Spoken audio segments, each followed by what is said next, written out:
Spring, Texas, a town that sprung up in the 1870s around the International and Great North Railroad.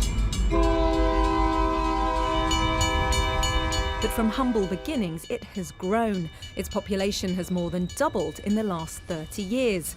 Now a suburb of Houston, more than 54,000 people call it home. But one of them is a sporting superstar, a diminutive figure who's massive in the world of gymnastics. After 18 months out of the sport, Simone Biles is back. Her time out wasn't always easy. A former US gymnastics team doctor, Larry Nassar, was found guilty of serial sexual abuse. Biles publicly admitted she was one of his victims. But she's aiming to take off where she left the sport. At the Rio Olympics in 2016, she won 5 medals, 4 of them gold. In the Brazilian heat, she set the sporting world ablaze. Everyone thinks we're overnight sensations, but we've been working our whole life for it. Where do those medals live now? In a safe. In a safe? Yes. I think I'd have them in on my bed. I know, but they're just like so precious that you have to kind of hide them. I mean, after Rio, the Simone that we saw walk into Rio and the one that left was very different. You'd gone in, this huge pressure on your shoulders. Yes. You'd totally delivered. And then you came out and people knew your name suddenly, people that didn't before. What was that like to deal with that kind of pressure? It's very different and it's kind of scary because everywhere I went, somebody knew me. And it's so strange because I don't know them, but everybody knows me. So it's like, why is everyone staring at me? Why is this? And it was kind of scary. But then once you get adjusted and you get used to it, it becomes okay. Did you get any good perks? Yeah, we got so many perks. Like, it's bad to say that, but like being an Olympian, you do get a lot of perks. We got to go even see Hamilton right away, and the wait list was like 2 or 3 years long, and we just get to see Hamilton. Yeah, and we got to go straight into that, and you get to do so much. Anything you say on social media or anything, just throw it out there because you'll get to do it if you say it. And that was kind of the craziest part. And she made sure she took time to capitalise on the success of Rio, not just to have fun, but some well-earned rest, to relax, recuperate and regroup. Some me time. It was more mental than physical because I could have kept pushing and pushing if I wanted to, but mentally I needed a break. You tweeted recently that you're the happiest and the healthiest you've ever been. What part of taking the break do you attribute to that feeling? Yes, mainly my body and my mind, because before I would eat, sleep, breathe gymnastics, and now I realize I don't have to do that to be as strong and confident as I am in the gym. So I really found myself doing a lot of things outside the gym to not just better my gymnastics, but to better myself. And I think that's worked out very well. That amount of time off of a sport that is a sport for younger people, that must have been a risk. You must have considered that. Yes, I definitely expected after the Olympics to take some time off. We weren't sure how long, but I said I wanted to take at least a year off to see, and I admit my year off was absolutely amazing, and I honestly think that it helped my body. After her break, she came back with a bang at the US Nationals in August. She announced her return by sweeping the board, winning every event over the 2-day competition. I honestly expected me to be a disaster because it was my first 2-day competition in a really, really long time. So I didn't expect it to go as well as it did. So I'm very happy with the outcome and that I held it together and performed the routines. I read after Nationals that you said you only gave yourself a B+. What on earth do you think you need to improve on? Why are you so hard on yourself? I don't know, I guess it's just the nature of who I am, but I feel like going in, I could see the mistakes that I made that I didn't want to make. Even though they were very slight, I'd want it to be better.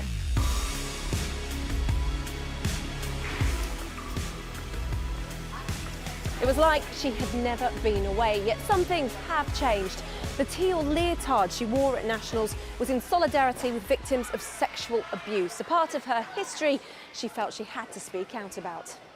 I think it was very important to support the fellow gymnasts that it had happened to, and to just speak up for what you believe in. And I hope I gave them courage to come out and tell their stories one day if they want to.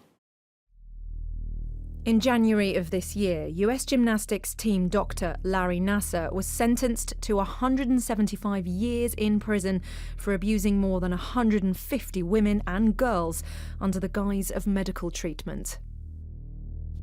Your decision to assault was precise, calculated, manipulative, devious, despicable.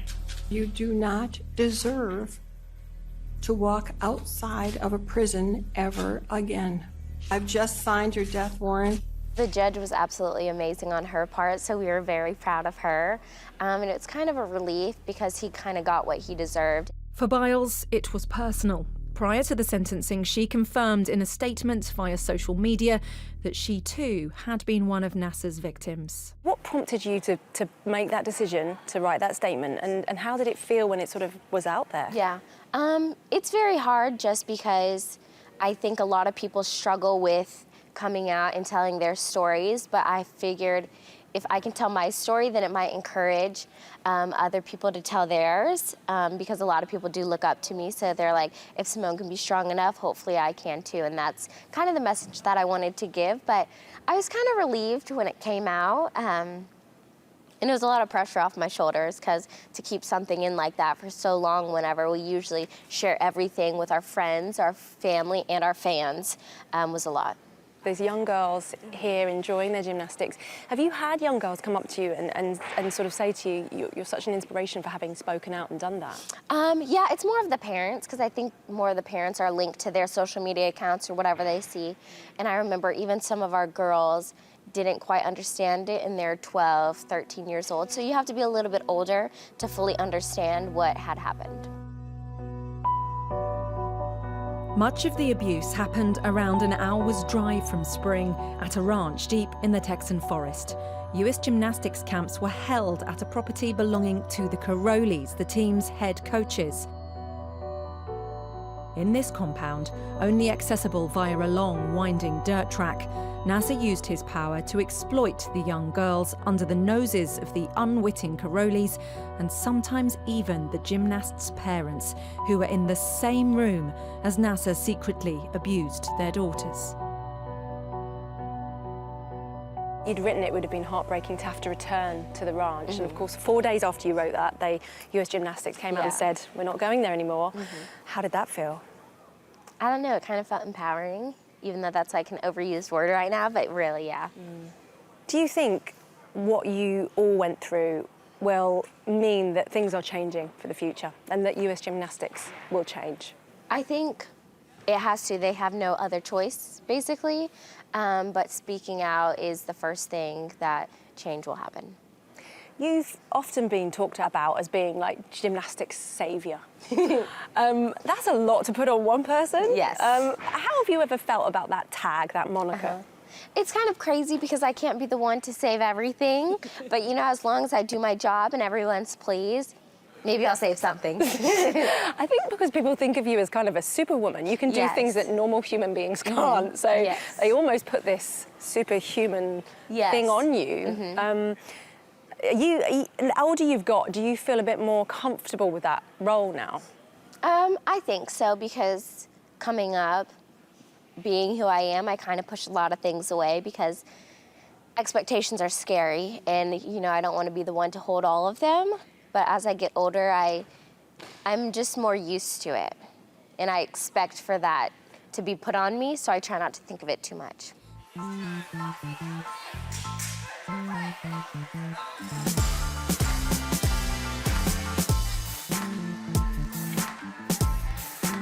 Well, it's here at the World Champions Centre where Simone trains. Her regime is pretty brutal, around 32 hours a week, but she's got a new coaching team and has discovered a new love. I didn't really like bars before, and it didn't like me, so it was kind of both and both. But I feel like I'm more confident in the skills that I'm doing, and just overall, I think I was just young and not mature enough, and I would work against the bars and not with it.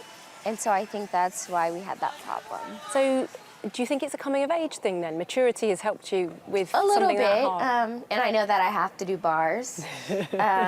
and I can't get out of it, especially at the Olympics when they told me I was going to be put up on bars for the team. I said, what? I've never been in a bar team lineup. And they were like, well, you have to go. And I'm like, oh my gosh, I'm going to pass out.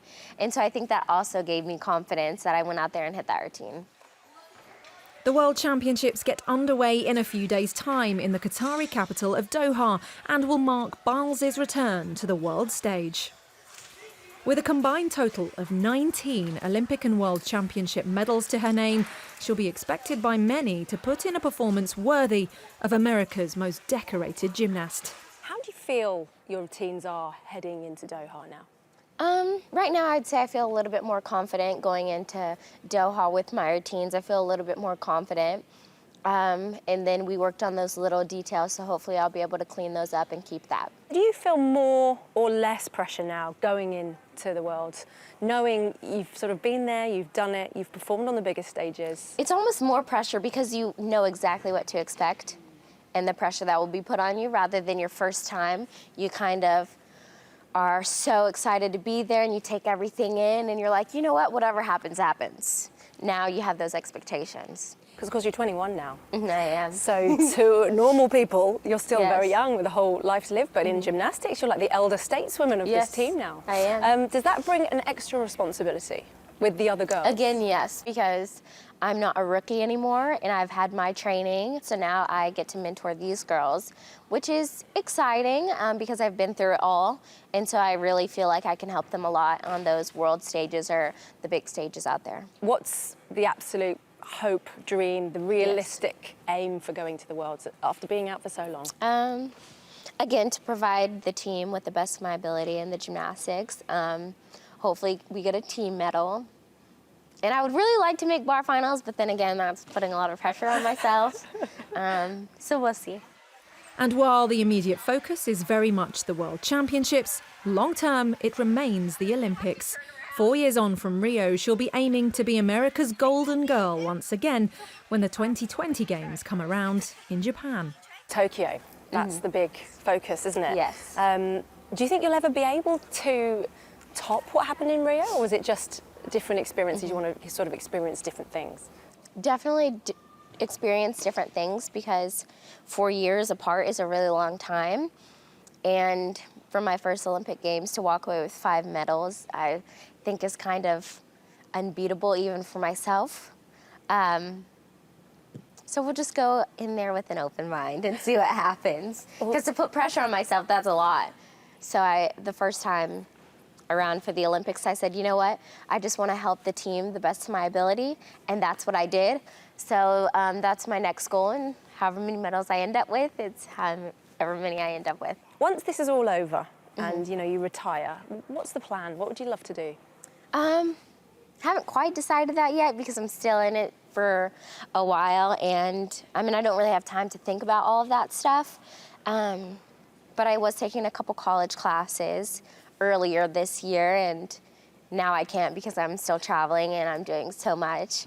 But maybe work with foster kids or do something with like professional sports. I haven't decided yet. You're a role model now. People listen to you, so you do have to be a bit more careful about what you say on Twitter and stuff. But do I you feel think like about that? Being a professional athlete, we always have to watch for that. So that part was nothing new, but it's still a lot more eyes on you, so you have to watch out for a lot more things. But before, I feel like just being on the U.S. team, we always had to be a little careful. And despite what's been a difficult and traumatic few years for her and her sport, Simone Biles still has a hopeful message to the younger generation of American gymnasts, the young girls she inspires, trains with, and eventually the ones who will take her crown. I hope they see the fun in the sport and they can really just enjoy and embrace those moments. And really, whatever happens, happens. You don't have to win to have fun and enjoy it.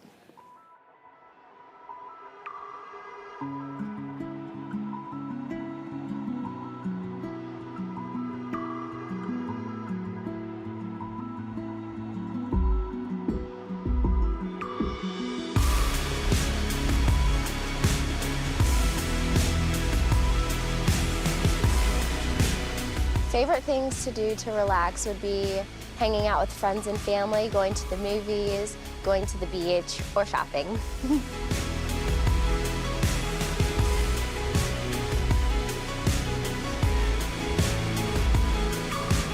Who's my best friend? So I have a couple best friends.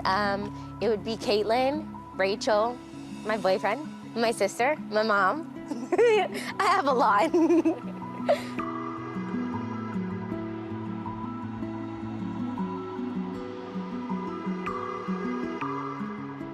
Ooh.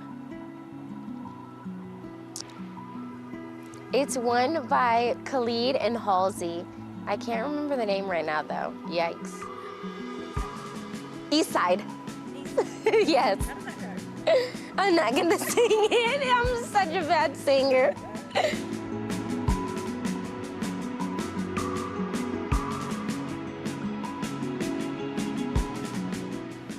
I guess it would be from my mom, Be the Best Simone.